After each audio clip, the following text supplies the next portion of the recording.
എല്ലാവർക്കും പുതിയ വീഡിയോയിലേക്ക് സ്വാഗതം. അപ്പം ഞാൻ ഇന്ന് സംസാരിക്കുന്നത് എൻ്റെ പ്രഗ്നൻസി ജേണീനെ പറ്റിയിട്ടാണ്. പ്രഗ്നൻസി ജേണീനെ പറ്റിയിട്ട് ആ സമയത്ത് പ്രഗ്നൻ്റ് ആയ സമയത്ത് എല്ലാവരും ചോദിച്ചായിരുന്നു എങ്ങനെയുണ്ട് എന്ന്. അപ്പം ഞാൻ വിചാരിച്ചു എന്നാൽ ഇന്ന് എൻ്റെ പ്രഗ്നൻസി ജേണിയെ പറ്റിയിട്ട് നിങ്ങളോട് ഷെയർ ചെയ്യാമെന്നുള്ളത്. അപ്പോൾ ഞാൻ പ്രഗ്നൻ്റ് ആണെന്ന് അറിയുന്നത് ഫെബ്രുവരി 29, 2024. അപ്പോഴാണ് ഞാൻ പ്രഗ്നൻ്റ് ആണെന്ന് അറിയുന്നത്. എക്സ്പെക്ട് ചെയ്തിനോ ചോദിച്ചു കഴിഞ്ഞാൽ അങ്ങനെ വലിയ രീതിയിൽ എക്സ്പെക്റ്റ് ഒന്നും ചെയ്തിട്ടുണ്ടായിട്ടില്ല. പക്ഷെ ആ ദിവസം എന്തായാലും ഞാൻ മറക്കൂല. കാരണം ഞങ്ങൾ അന്ന് ഒരു ഉത്സവത്തിനെല്ലാം പോയി വന്ന് ലേറ്റ് ആയിരുന്നു വീട്ടിലെത്താൻ. വെടിക്കെട്ടെല്ലാം കഴിഞ്ഞ് തലശ്ശേരിയിൽ ജഗന്നാഥ ക്ഷേത്രം പറഞ്ഞിട്ടൊരു ക്ഷേത്രമുണ്ട്. അപ്പം അവിടുത്തെ വെടിക്കെട്ടെല്ലാം കഴിഞ്ഞ് എത്താൻ കുറച്ച് ലേറ്റ് ആയിന്. ഏകദേശം ഒരു 3 മണിയൊക്കെ ആയിട്ടുണ്ടോ ഞങ്ങൾ വീട്ടിലെത്താൻ വേണ്ടിയിട്ട്. അപ്പോൾ ആ ക്ഷീണത്തിൽ എണീക്കാനും നല്ല രീതിയിൽ ലേറ്റ് ആയിരുന്നു. ഓൾറെഡി പീരീഡ്സ് ഡേറ്റ് തെറ്റിയിട്ടായിരുന്നുണ്ട്. എനിക്ക് തോന്നുന്നത് ഒരു 10 ദിവസത്തെ ഗ്യാപ്പാ മറ്റും ഉണ്ടായത്. 10ൽ കൂടുതൽ ഉണ്ടോന്ന് കറക്റ്റ് ഓർമ്മ വരുന്നത്. ഒരു 10ൽ കൂടുതൽ ഉണ്ടാവും എന്തായാലും. ആ ഒരു ഗ്യാപ്പ് ഉണ്ടായിരുന്നു. അപ്പോൾ കിച്ചണിൽ മുന്നേ വാങ്ങിച്ചു വെച്ച തെറ്റിയ സമയത്ത് ജസ്റ്റ് നോക്കാൻ വേണ്ടി വാങ്ങിച്ചു വെച്ചായിരുന്നു. പൊതുവെ രാവിലെ എണീറ്റ് കഴിഞ്ഞാൽ ഞങ്ങളെ ടോയ്ലറ്റ് ഞങ്ങൾ യൂസ് ചെയ്യല്. പക്ഷെ അന്ന് എന്തോ എനിക്ക് തോന്നുന്നു കറണ്ട് ഇല്ല, അല്ല വെള്ളം, നമുക്ക് കിണറില്ല. അപ്പം വെള്ളത്തിൻ്റെ അങ്ങനെ എന്തോ ആണ്. ഞാൻ താഴെ ഇരുന്നായിരുന്നു ടെസ്റ്റ് ചെയ്തത്. ടെസ്റ്റ് ചെയ്യാൻ വേണ്ടി സ്ട്രിപ്പെല്ലാം എടുത്ത് താഴെ പോയി. അപ്പോൾ സ്ട്രിപ്പിൽ യൂറിൻ കളക്ട് ചെയ്ത് ഇങ്ങനെ നോക്കുന്ന സമയത്ത് ഒരു ടെൻഷനാണ്. വല്ലാണ്ട് ഇങ്ങനെ ടക്ക് ടക്ക് ടക്ക് ടക്ക് ആ ഒരു ഫീലില്ലേ എന്തായിരിക്കും. അപ്പോൾ ആദ്യം ഒരു ലൈൻ വന്നു, പിന്നെ ഒരു ലൈൻ വന്നപ്പോഴത്തേക്ക് ഞാനിങ്ങനെ ഇങ്ങനത്തെ ഒരു എങ്ങനെ എനിക്കത് ഷൂട്ട് ചെയ്യാൻ പറ്റില്ല. മേലെ ഞങ്ങളുടെ റൂമിലൊക്കെ ആണെങ്കിൽ ഞാനത് ജസ്റ്റ് ഒരു ക്ലിപ്പ് പോലെ, കാരണം എനിക്കത് എടുക്കണം, എല്ലാവരുടെ റിയാക്ഷൻ എടുക്കണം എന്നൊരു സംഭവം ഉണ്ടായിരുന്നു. എവിടെയും പോസ്റ്റ് ചെയ്യേണ്ടിയിട്ടും അങ്ങനെയല്ല, പക്ഷെ എപ്പോഴെങ്കിലും ഒന്ന് കാണാൻ വേണ്ടിയിട്ട് ആ ഒരു റിയാക്ഷൻ ഫസ്റ്റത്തെ അല്ലേ, അപ്പോൾ ആ ഒരു റിയാക്ഷൻ കാണാൻ വേണ്ടിയിട്ട് അത് എടുത്തു വെക്കണം എന്ന് എനിക്കുണ്ടായിരുന്നു. പക്ഷെ എന്ത് ചെയ്യാനാ, എനിക്ക് എടുത്തു വെക്കാൻ പറ്റിയിട്ടുണ്ടായില്ല. Full excitement. ബാത്റൂം ടോയ്ലറ്റിലായതുകൊണ്ട് എനിക്കൊന്നും ഒച്ചയാക്കാനൊന്നും പറ്റില്ല. ഞാനിങ്ങനെ പിടിച്ചിട്ടുണ്ടായ ആരോടെ ഫസ്റ്റ് പറയാ ആ ഒരു സംഭവമില്ലേ. ഞാൻ നേരെ ചുരുട്ടി പിടിച്ച്, താഴെ അച്ഛനും അമ്മയും എല്ലാവരും ഉണ്ട്.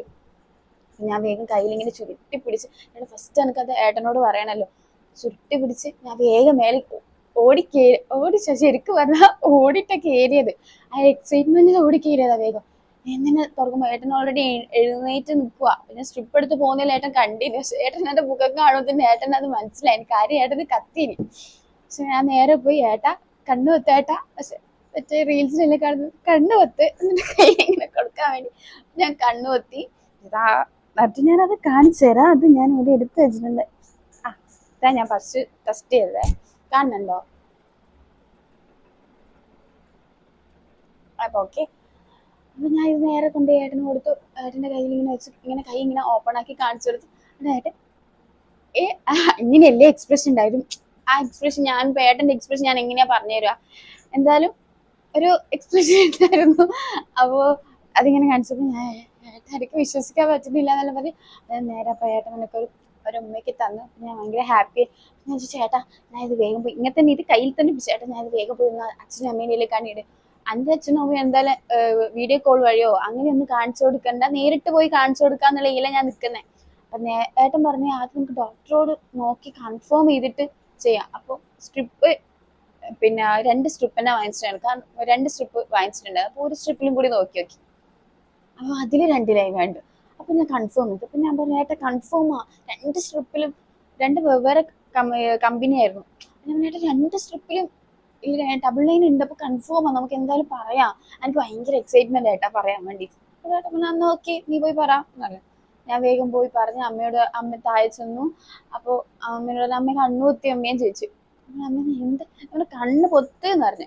അമ്മ വേറൊന്നുമില്ല, അമ്മ നമ്മുടെ കൂടെ അമ്മ കണ്ണു പൊത്തി കാണിച്ചിട്ട് അമ്മേ ഒരു ഇത് തന്നെയാണ് നോക്കുക.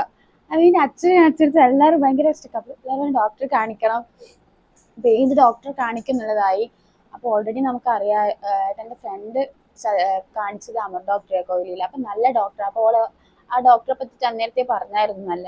അപ്പോൾ ചെന്നാൽ കോയിലിൽ വിളിച്ചു നോക്കി അമർ ഡോക്ടർ ടോക്കൺ കിട്ടുമോ നോക്കി. അപ്പോൾ വന്നിട്ട് ടോക്കൺ എടുത്തോ എന്ന് പറഞ്ഞു. കാരണം അന്നത്തെ ടോക്കൺ ഫുള്ളായിരുന്നു. ഡോക്ടറെ കാണിക്കാൻ വേണ്ടി പോയി. അതിന് ആ സമയത്ത് തന്നെ അർജുവേട്ടൻ നാട്ടിലുണ്ടായിരുന്നു. അർജുവേട്ടന് ഞാനിത് വാട്സപ്പ് ചെയ്താൽ മറ്റാൻ തോന്നുന്നു കൊടുത്തേ, അല്ലെങ്കിൽ നേരിട്ട് പറഞ്ഞാണ്, എനിക്ക് ഓർമ്മയില്ല കറക്റ്റായിട്ട്. അപ്പം ഞാൻ എന്നിട്ട് നേരെ ഹോസ്പിറ്റലിലേക്ക് പോയി, കൺഫേം ചെയ്തു, വീട്ടിലേക്ക് തിരിച്ചു വന്നു. പിന്നെ അന്നേരത്തെ അച്ഛനും നമുക്ക് വേറെ എവിടെ പോകാനുണ്ടായി, അപ്പൊ അവരും തിരിച്ചു വന്നു. അതിനുകൂട്ടി ഞാൻ കോള് വിളിച്ച് പറഞ്ഞു മറ്റേ കൺഫേം ആണ്, ഡോക്ടർ ഇത്ര 6 വീക്സ് കഴിഞ്ഞിട്ടോ മറ്റോ തോന്നുന്നില്ല ഏട്ടാ. 6 വീക്ക് കഴിഞ്ഞിട്ടാന്ന് തോന്നുന്നു സ്കാൻ ചെയ്യാൻ പറഞ്ഞത്. അപ്പൊ സ്കാൻ ചെയ്യാൻ വരാൻ പറഞ്ഞു. കംപ്ലീറ്റ് ബെഡ് റെസ്റ്റ് ഒന്നും പറഞ്ഞില്ല, പക്ഷെ ശ്രദ്ധിക്കണം 3 മാസം ആ ഒരു സംഭവം അങ്ങനെ പറഞ്ഞു. പിന്നെ ഫുഡിന്റെ കാര്യത്തിലായാലും ആ ടൈം വത്തക്കയും പിന്നെ അങ്ങനെ വേറെന്തോ പപ്പായോ വേറെന്താ എന്തോ ഒരു സംഭവം വത്തക്കയാണ്, എന്താ എനിക്ക് ഓർമ്മയില്ല കറക്റ്റ്. അപ്പൊ എന്തോ അത് കഴിക്കണ്ടെന്ന് പറഞ്ഞു, വേറൊന്നും പറയത്തില്ല, ബാക്കിയൊക്കെ ഓക്കെ ആയിരുന്നു. പിന്നെ ഭയങ്കര എക്സൈറ്റ്മെന്റ്, ഡോക്ടറെ നേരെ കാണിച്ചു കഴിഞ്ഞ് നേരെ ഞാൻ എൻ്റെ വീട്ടിൽ പോകുന്നു. അപ്പൊ ഞാൻ എന്തോ വീട്ടിലെന്തോ എന്തോ വാങ്ങിച്ചു പോയ സമയത്ത് ഞാൻ ആ വാങ്ങിക്കുന്ന കൂട്ടത്തിൽ ഈ സംഭവം കൊടുത്തിട്ട് അമ്മക്കങ്ങ് കൊടുത്തു. അമ്മ അമ്മക്ക് സെയിം എക്സ്പ്രഷൻ, അമ്മക്ക് സന്തോഷവും വരുന്നു, അതേപോലെ തന്നെ മുഖാലൊരു മാതിരി എന്ന് വെച്ചാൽ കരച്ചില് വരും. അങ്ങനെ കരച്ചിലല്ല, ഒരു മാതിരി ഫേസ് എങ്ങനെയാ ആ ഇമോഷൻ എങ്ങനെയാ ഷെയർ ചെയ്യേണ്ടതെന്ന് എനിക്ക് അറിഞ്ഞൂടാ, ഇവരെ പറഞ്ഞു തരാൻ. Over excitement. അതന്നെ, ആ സംഭവം തന്നെ അങ്ങനെയായിരുന്നു. അല്ല അച്ഛനോട് അച്ചാച്ചനാവാൻ പോവാന്ന് അച്ഛനോട് പറഞ്ഞപ്പോഴത്തേക്ക് അച്ഛൻ ഓക്കെ. അതിന് ശേഷം അച്ഛൻ പിന്നെ പുതിയ ഫീൽസ് പെട്ടെന്നൊന്നും അച്ഛന്റെ ഫേസ് കാണൂല. എൻ്റെ അച്ഛന്റെ കാര്യമാണേ പറഞ്ഞത്. അപ്പൊ എല്ലാം കഴിഞ്ഞ് എൻ്റെ അനിയത്തിന് ഓൾറെഡി എൻ്റെ ഒരു ഏജ്, എൻ്റെ കസിൻസ് പ്രഗ്നന്റ് ആയിട്ട് നിൽക്കുന്ന ടൈമാണ്. എനിക്ക് തോന്നുന്നു നോക്കുക ആ സമയത്ത് ഒരു 7 മന്തോ 8 മന്തോ മറ്റോ ആയിരുന്നു. അപ്പൊ ഞാൻ ജസ്റ്റ് കാണിച്ചപ്പോ തന്നെ ഫസ്റ്റ് ഏച്ചിക്ക് അയച്ചു കൊടുത്തു. ആ സമയത്ത് എൻ്റെ അനിയത്തി അവിടെ വീട്ടിലുണ്ടായിരുന്നു. ഞാൻ അതുകൊണ്ട് തന്നെ ഫസ്റ്റ് ഏച്ചി ഓൾറെഡി അറിഞ്ഞ സ്ഥിതിക്ക് ഓൾ ആടെ ഉള്ളതുകൊണ്ട് തന്നെ ഞാൻ പറയാണ്ട് തന്നെ അറിഞ്ഞിന്. അതിലൊക്കെ ഭയങ്കര സങ്കടം ഉണ്ടായിരുന്നു എൻ്റെ, കാരണം ഓൾ എക്സൈറ്റ്മെന്റ് ഞങ്ങൾക്കത് വീഡിയോ കോളിൽ എടുത്തു വെക്കാൻ പറ്റിയിട്ടില്ല. പിന്നെ ബാക്കി എൻ്റെ കസിൻസിൻ്റെ എല്ലാം ചില ക്ലിപ്പെല്ലാം ഞാൻ എടുത്തു വെച്ചിട്ടുണ്ട്, പക്ഷെ ഞാൻ അത് എവിടെ പോസ്റ്റ് ചെയ്തിട്ടില്ല. അത് എൻ്റെ ഇതിൽ തന്നെ നിക്കട്ടെ എന്ന് വിചാരിച്ചു എവിടെയും പോസ്റ്റ് ഒന്നും ചെയ്തില്ല. എല്ലാവർക്കും ഭയങ്കര എക്സൈറ്റ്മെന്റ് ആയിരിക്കും, പൊന്നു നീയോ ആ ഒരു സംഭവം. ആഹാ ഇനീന്റെ തുള്ളിക്കളിയൊന്നും നടക്കൂലല്ലോ, ഇനി ഒരു അടങ്ങിയിരിക്കണല്ലോ, ഇനീന്റെ ഏട്ടൻ പോകുന്ന സ്ഥലത്തല്ലേ ഇനി എനിക്ക് ചാടിക്കേറി പോവാൻ പറ്റില്ലല്ലോ. അങ്ങനെ ഏട്ടൻ എവിടെയെങ്കിലും പോകുന്ന സമയത്ത് ഞാനും കൂടി ഏട്ടൻ പോകുന്നിടത്തെല്ലാം പോവാറുണ്ട്. അതാന്ന് അവരെങ്ങനെ പറഞ്ഞു, ഇനി നിന്റെ ഓൻ പോകുന്നിടത്തൊന്നും എനിക്ക് പോകാൻ പറ്റൂലല്ലോ. അത് ആലോചിച്ചിട്ട് ആ സമയത്ത് ചെറിയ സങ്കടം ഉണ്ടെങ്കിലും പക്ഷെ പിന്നെ കുഴപ്പമുണ്ടായിട്ടില്ല. പിന്നെ അത് കഴിഞ്ഞ 3 മാസം കഴിഞ്ഞപ്പോ തൊട്ട് ഞങ്ങളെ എന്നെ ഏട്ടൻ പുറത്തൊക്കെ കൊണ്ടുപോകാറൊക്കെ ഉണ്ടായിരുന്നു. അങ്ങനെ ഫുൾ ടൈം വീട്ടിലിരുത്തോ അങ്ങനെയൊന്നും ചെയ്തിട്ടുണ്ടായിട്ടില്ല. ആ 3 മാസ സമയത്ത് ആയാലും പുറത്ത് പോയിട്ടില്ലെങ്കിൽ ഏട്ടൻ മാക്സിമം എൻ്റെ കൂടെ ടൈം സ്പെൻഡ് ചെയ്യാൻ നോക്കിയായിരുന്നു. ഏട്ടൻ മാത്രമല്ല ഒരു ഇതെല്ലാവരും ഉണ്ടായിരുന്നു ആ സമയത്ത്, പ്രഗ്നൻസി ജേർണിയിൽ എല്ലാവരും ഉണ്ടായിരുന്നു. പിന്നെ പിന്നത്തെ കാര്യം അങ്ങനെ വൊമിറ്റിങ് അങ്ങനത്തെ കാര്യങ്ങളൊന്നും എനിക്ക് ഉണ്ടായിട്ടില്ല. ക്ഷീണം ഉണ്ടോ എന്ന് ചോദിച്ചത് ക്ഷീണവും ഇല്ല. പൊതുവെ ഞാൻ ഇങ്ങനെയാണോ അങ്ങനെ, അല്ലാണ്ട് വേറെ തന്നെ ഒരു പ്രഗ്നന്റ് ആയതുകൊണ്ട് ഒരു ക്ഷീണം, ഛർദി, തലവേദന, തലകറക്കം അങ്ങനെയുള്ള ഒരു സിംറ്റംസും എനിക്ക് ഉണ്ടായിട്ടില്ല. അപ്പോൾ 5 മാസം കഴിഞ്ഞതിന് ശേഷമാണ് എനിക്ക് പിന്നെ ബുദ്ധിമുട്ടുകൾ തുടങ്ങിയത്. കറക്റ്റ് പറയുകയാണെങ്കിൽ മെയിൻ ആയിട്ട് യൂറിൻ ഇൻഫെക്ഷൻ, വേറെ ബുദ്ധിമുട്ടുകളൊന്നുമല്ല. യൂറിൻ ഇൻഫെക്ഷൻ രാത്രിയാകുമ്പോൾ, യൂറിൻ ഇൻഫെക്ഷൻ ആകുമ്പോൾ അറിയാമല്ലോ നല്ല പനിയൊക്കെ ഉണ്ടാവും, ആ ഒരു സംഭവം. എന്നെ സംബന്ധിച്ചിടത്തോളം എനിക്ക് പാരസെറ്റമോള് അങ്ങനെയുള്ള ചില മരുന്നുകളെല്ലാം അലർജിയാണ്. അതുകൊണ്ട് ഞങ്ങൾക്ക് പിന്നെ ആ പ്രഗ്നൻസി ടൈം നമുക്ക് എല്ലാ മെഡിസിനും കഴിക്കാനും പറ്റൂല, അങ്ങനെയാണല്ലോ. അതുകൊണ്ട് മൾട്ടിപ്പിൾ മെഡിസിൻ അങ്ങനെ പറയണം. അപ്പൊ ഇന്ന മെഡിസിൻ ഒന്നും പറയാൻ പറ്റത്തില്ല. അപ്പൊ നേരെ ഹോസ്പിറ്റലിൽ പോകുന്നു. അവിടെ കുറച്ച് അങ്ങനെ ഒരു 3-4-5 പ്രാവശ്യം അഡ്മിറ്റ് ആയിട്ടുണ്ടാവുമായിരിക്കും അല്ലേ ഏട്ടാ ഹോസ്പിറ്റലിൽ? 3-4-5 മാസം.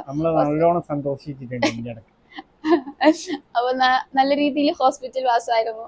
അപ്പൊ അത്യാവശ്യം അഡ്മിറ്റ് ആവലും പെയിനും യൂറിൻ ഇൻഫെക്ഷൻ ഉണ്ടാകും നമുക്ക് അറിയാം. അത് അനുഭവിച്ച ആൾക്കാർക്ക് അറിയാം, നല്ല പെയിനും കാര്യങ്ങളൊക്കെ ആയിരിക്കും. അപ്പൊ ലേബർ റൂമിലായിരുന്നു ആ സമയത്ത്. ആ ഒരു പെയിൻ വന്ന സമയത്ത് ലേബർ റൂമിൽ തന്നെയായിരുന്നു കിടത്തിയിട്ടുണ്ടായി, റൂമിലേക്ക് ഷിഫ്റ്റ് ചെയ്തിട്ടില്ല.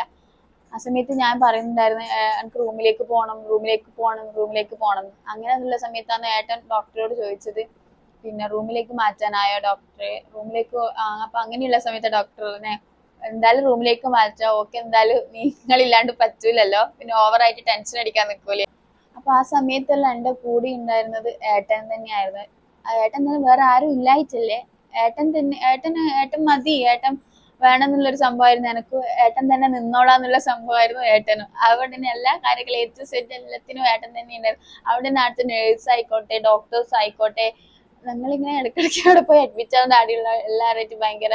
അതുകൊണ്ട് തന്നെ പേടിക്കാനൊന്നുമില്ല ആ ഒരു സംഭവം. പിന്നെ അതിൻ്റെ അടുത്ത് ടെൻഷനും ഉണ്ട്, കാരണം ചുറ്റുമുള്ള ആൾക്കാർ എന്നോട് പറയുന്നത് ഇങ്ങനെ ഹോസ്പിറ്റലിൽ കിടന്ന് ഇങ്ങനെ ഇഞ്ചക്ഷൻ എല്ലാം ചെയ്യുന്ന സമയത്ത് ഭാവി ഉള്ളതല്ലേ വയറ്റില്ല, അപ്പം അതിനെന്തെങ്കിലും അങ്ങനത്തെയുള്ളൊരു സംഭവമല്ല. അപ്പൊ ഇങ്ങനെ അതുവരെ എനിക്ക് ഒരു കുഴപ്പം ഉണ്ടാവില്ല, എല്ലാം ഓക്കെ ആയിരിക്കും. ഇങ്ങനെ ആരെങ്കിലും പറഞ്ഞ സമയത്ത് മൈൻഡ് ഫുള്ളി ഇതാ. പിന്നെ ഇപ്പൊ ഡോക്ടർ വരുന്ന സമയത്ത് ഞാൻ ഡോക്ടറോട് ചോദിക്കും, ഡോക്ടറെ അതിന് അപ്പൊ ഡോക്ടറിനെ ഒരു കുഴപ്പമില്ല എന്നാ. ഈ സമയത്ത് ഡോക്ടേഴ്സ് നമുക്ക് എന്തെങ്കിലും എന്നാ പറയാ നമുക്ക് ഡോക്ടർ അത്ര എന്നാ പറയാ ഏട്ടാ കൂട്ടിച്ചേർത്ത് ഏട്ടാ എനിക്ക് ആ ഒരു രീതിയിൽ പറയാൻ പറ്റുന്നില്ല, പറഞ്ഞോളൂ. അമർസാവ് നമുക്ക് എല്ലാം നോക്കിയിട്ടും കണ്ടിട്ടും നിനക്ക് പറ്റുന്ന ഗുളിക അല്ലാണ്ട് ഒരു സംഭവം തരുത്തില്ല. സാധാ തന്ന ഗുളിക ഇതേവരെ നമുക്ക് പ്രശ്നത്തിലേക്ക് ആയിട്ടില്ല, റിയാക്ഷനിലേക്കോ കാര്യങ്ങളിലേക്കോ ഒന്നും ആയിട്ടില്ല. എല്ലാം നോക്കിയും കണ്ടിട്ട് മാത്രം ചെയ്യാറുള്ളൂ. അത് നിങ്ങൾക്ക് കുഞ്ഞിന് ബുദ്ധിമുട്ട് വരുന്ന വിധത്തിലുള്ള മരുന്നൊന്നും ഡോക്ടേഴ്സ് പൊതുവെ എഴുതി കൊടുക്കില്ല. എന്ത് വഴിക്ക് നമുക്ക് സാറോട് ഡിസ്കസ് ചെയ്യാം, നല്ല രീതിയിൽ സപ്പോർട്ടീവ് ആണ്. അത് ചെയ്യരുത്, ഇതിങ്ങനെ ചെയ്യാൻ പാടില്ല, അങ്ങനത്തെ റെസ്ട്രിക്ഷൻ ഒന്നും സാറ് വെച്ചിട്ടുണ്ടായിട്ടില്ല. അങ്ങനെയൊന്നും പറഞ്ഞിട്ടില്ല. സാർ ഭയങ്കര കൂളായിരുന്നു, ഭയങ്കര കൂൾച്ചി ആ ഒരു സംഭവമായിരുന്നു. പിന്നെ ആ ഒരു കാര്യം പറയാൻ പറഞ്ഞത്, അതേ സമയത്ത് തന്നെ ഞങ്ങളെ വീട്ടിൽ തന്നെ ഞങ്ങളെ ഏട്ടന്റെ ഫാമിലി തന്നെ സെയിം എന്റെ അതേ ടൈം തന്നെ ഞങ്ങൾ ആ 6 ദിവസത്തെ ഗ്യാപ്പാള് എന്റെ പാപ്പന്റെ മോൻ എന്നുവെച്ചാൽ ഏട്ടൻ അവര് സെയിം ഏജ് ആണോ ചോദിച്ചാൽ മന്തിന്റെ വ്യത്യാസം. അപ്പൊ അവളും പ്രഗ്നന്റ് ആയിരുന്നു. അതുകൊണ്ട് തന്നെ ഭയങ്കര എക്സൈറ്റ്മെന്റ് ആയിരുന്നു ഞങ്ങള്. കാരണം ഞങ്ങളെ അപ്പൊ ടെക്സ്റ്റ് എല്ലാം ചെയ്ത് എങ്ങനെ നിനക്ക് എങ്ങനെയാ എനക്ക് എങ്ങനെയാ ആ ഒരു സംഭവമില്ല. അതുകൊണ്ട് ആ പ്രഗ്നൻസി ജേർണി ഭയങ്കര. പക്ഷെ ഞങ്ങൾ ഇതുവരെ ഞങ്ങൾക്ക് അങ്ങനെ ഫോട്ടോസും കാര്യങ്ങളൊന്നും എടുക്കാൻ പറ്റിയിട്ടില്ല. ഒരുമിച്ചാണെങ്കിലും ആ ഒരു പീരീഡ് ഒരുമിച്ചാണെങ്കിലും പക്ഷെ അങ്ങനത്തെ ഫോട്ടോസും കാര്യങ്ങളും എടുക്കാൻ പറ്റില്ല. ഓളെ വീട്ടിലും ഞാൻ ഇവിടെയും ഇങ്ങനെയൊക്കെ ആയിട്ടായിരുന്നു ആ ഒരു ജേർണി കടന്നു പോയിക്കൊണ്ടിരുന്നത്. അപ്പൊ ആദ്യം ഫസ്റ്റ് നമ്മൾ ഡോക്ടറെ കാണിക്കുന്ന സമയത്ത് നമുക്കൊരു ഡേറ്റ് തരുമല്ലോ. ആ ഡേറ്റ് തന്നത് ഒക്ടോബർ 28 പിന്നെ ലാസ്റ്റ് കൺസൾട്ട് ചെയ്യാൻ പോയ സമയത്ത് ഡോക്ടർ പറഞ്ഞു ഒക്ടോബർ 20 എന്തായാലും മാക്സിമം അന്ന് ഉണ്ടാവും, എല്ലാ തയ്യാറെടുപ്പും കൂടി വരാൻ പറഞ്ഞു. നേരെ ഡോക്ടറെ കൺസൾട്ട് ചെയ്യാൻ വരണ്ട, ലാബ് റൂമിൽ പോയതിനു ശേഷം ചെക്ക് ചെയ്തതിന് ശേഷം ഡോക്ടറെ കാണിക്കാൻ വരാൻ പറഞ്ഞു. നേരെ ലാബ് റൂമിൽ പോകുന്നു, അവിടുന്ന് ചെക്ക് ചെയ്യുന്നു. എന്നിട്ട് 2 സെന്റിമീറ്റർ ഓപ്പൺ ആയിട്ടുണ്ടായിരുന്നു. അപ്പൊ നേരെ ഡോക്ടറെ കാണിക്കാൻ പോയി. ഡോക്ടറെ കാണിക്കുമ്പോൾ ഡോക്ടർ പറഞ്ഞു മാക്സിമം ഇന്ന് നൈറ്റ് അങ്ങനെയൊക്കെ ആകുമ്പോൾ ഉണ്ടാവും, അഡ്മിറ്റ് ആവാൻ പറഞ്ഞു. അപ്പൊ ആസ്റ്ററിലായിരുന്നു അഡ്മിറ്റ് ആയത്. കാരണം ഞാൻ നേരത്തെ പറഞ്ഞല്ലോ മൾട്ടിപ്പിൾ അലർജിയും കാര്യങ്ങളൊക്കെ ഉള്ളതുകൊണ്ട് കുറച്ച് റിസ്ക് വേണ്ട എന്നുള്ള രീതിയിൽ ആസ്റ്ററിൽ അഡ്മിറ്റ് ആയതാണ്. അപ്പൊ കുറച്ച് സമയം വെയിറ്റ് ചെയ്ത് പെയിന് വരുമോന്ന് നോക്കിയപ്പോൾ പെയിനും കാര്യങ്ങളൊന്നും വന്നില്ല. അപ്പൊ പിന്നെ നേരെ എന്ത് ചെയ്തു, ഇഞ്ചക്ഷൻ കയറ്റാൻ തുടങ്ങി. ഇഞ്ചക്ഷൻ സമയത്ത് പെയിനും കാര്യങ്ങളൊക്കെ നല്ല രീതിയിൽ വരുന്നുണ്ടായിരുന്നു. അതെങ്ങനെ എക്സ്പ്ലെയിൻ ചെയ്തതെന്ന് എനിക്കറിയില്ല. നല്ല രീതിയിൽ പെയിൻ ഉണ്ടായിരുന്നു. ഒരേ സമയം 2 വേദന അനുഭവിച്ചു, സുഖപ്രസവത്തിന്റെയും സി സെക്ഷന്റെ വേദന ഇല്ല എന്ന് പറയുന്നെങ്കിലും ആഫ്റ്റർ അതിന് ശേഷം ഉണ്ടാവുന്ന ഒരു പെയിന് അതൊരു പെയിന് തന്നെയാണ്. അപ്പോൾ അതിനുശേഷം എന്ത് ചെയ്തു, ഇഞ്ചക്ഷൻ വരുന്ന സമയത്ത് എനിക്ക് ആരെങ്കിലും കാണണം എന്നൊക്കെ ഉണ്ട്. ഞാൻ മുട്ടേ പറയുന്നുണ്ടായിരുന്നു എനിക്കൊന്ന് ഏട്ടനെ കാണണം. അറിയാലോ ലാബ് റൂമിൽ ജെൻസിനെ എന്തായാലും കേട്ടില്ല. പക്ഷെ അമ്മ എന്നെ കാണാൻ വന്നു അമ്മ എന്നെ കാണാൻ വന്ന സമയത്ത് അമ്മ ഫുൾ ആയിട്ട് എനർജി ഒക്കെ തന്നു. പൊന്നു നിന്നെ കൊണ്ട് പറ്റും എങ്ങനെ പറഞ്ഞ എങ്ങനെയാ ശരി. ഞാൻ പറഞ്ഞു അമ്മ പറ്റും തോന്നില്ല, അമ്മ എനിക്ക് പറ്റുന്നു തോന്നില്ല. അമ്മ പറ്റും എന്നുള്ള രീതിയിൽ പറയുകയാണെങ്കിൽ അമ്മ ഞാൻ കരയുന്ന കണ്ടോണ്ട് അമ്മയും കരഞ്ഞോണ്ടിരിക്കുവായിരുന്നു. അത് കഴിഞ്ഞു ഞാൻ നേഴ്സിനോട് പറഞ്ഞു പ്ലീസ് എനിക്ക് ഒരിക്കൽ ഏട്ടനെ കാണിച്ചു തരൂ, പ്ലീസ് എന്ന് പറഞ്ഞോണ്ട് അവരെനിക്ക് ലാസ്റ്റ് ഏട്ടനെ കാണിച്ചു. ഏട്ടൻ വന്നിട്ട് പിന്നെ ഭയങ്കര ബിൽഡപ്പിൽ വന്നിട്ട് പൊന്നസേ പറ്റും കമോൺ എന്നിട്ട് സിനിമയിൽ പറഞ്ഞു കമോൺ എന്നെ കൊണ്ട് പറ്റും എന്നല്ല പറയുമല്ലോട്ടെ. പൊന്നസേ എന്നെ കൊണ്ട് പറ്റും എനക്ക് ഒരു ദേശത്തിന് എന്തും കെട്ടി എറിഞ്ഞാലും പക്ഷെ പുല്ല് വന്ന് ചെയ്യാനും പറ്റൂല, ആ ഒരു സംഭവമായിരുന്നു. പക്ഷെ ഏട്ടൻ അങ്ങനെ പറയുന്നുണ്ടായിരിക്കും, ഏട്ടന്റെ മുഖത്ത് ആ ടെൻഷൻ ഞങ്ങൾക്ക് കാണുന്നുണ്ടായിരുന്നു. അപ്പൊ നേരെ പിന്നെ കുറച്ച് സമയം കൂടി വെയിറ്റ് ചെയ്ത് നോക്കി. അപ്പൊ ഒന്നാമത് അവർക്ക് എനിക്ക് സി സെക്ഷൻ ചെയ്യുന്നതിന് നല്ല ടെൻഷൻ ഉണ്ടായിരുന്നു. കാരണം എന്താ വെച്ചാൽ എന്തെങ്കിലും മരുന്ന് കുറെ ആൾക്കാണ്ട് ടെസ്റ്റ് എല്ലാം നടത്തി ഓക്കെ ആയതിനു ശേഷമാണ് സി സെക്ഷനിലേക്ക് കടന്നേ. പിന്നെ വാട്ടർ ബ്രേക്ക് ചെയ്തു, പിന്നെ വേറെ ഓപ്ഷൻ ഇല്ലല്ലോ, നേരെ സി സെക്ഷനിലേക്ക്. അങ്ങനെ സി സെക്ഷൻ ചെയ്യാൻ കൊണ്ടുപോയി. ഡോക്ടർ പറഞ്ഞു ഓക്കെ അല്ലേ, ഓക്കെ ആ ഒരു സംഭവം ഓക്കെ അപ്പൊ ചെയ്യുന്ന നീരജ എന്നൊക്കെ പറഞ്ഞു.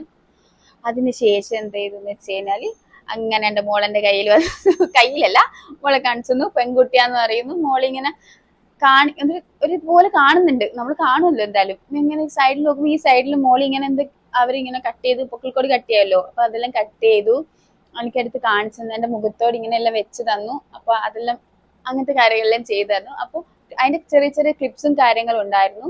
ഞങ്ങൾക്ക് വേണമെന്ന് പറഞ്ഞുകൊണ്ട് തന്നെ അവർ ഞങ്ങൾക്ക് എടുത്തായിരുന്നായിരുന്നു. ഡോക്ടറോട് പറഞ്ഞുകൊണ്ട് തന്നെ ഡോക്ടർ അത് എടുത്ത് തന്നിട്ടുണ്ടായിരുന്നു ആ മൊമെന്റ്സ് ഒക്കെ. അതുകൊണ്ട് അത് നമ്മൾ ക്യാപ്ചർ ചെയ്ത് വെച്ചിട്ടുണ്ട്. അപ്പോൾ അത് ഇതിന്റെ കൂടെ ആഡ് ചെയ്യാൻ പറ്റുമോ എന്ന് അറിയില്ല, മാക്സിമം ശ്രമിക്കാം. അതിനുശേഷം എല്ലാം കഴിഞ്ഞ് ഞാൻ പുറത്ത്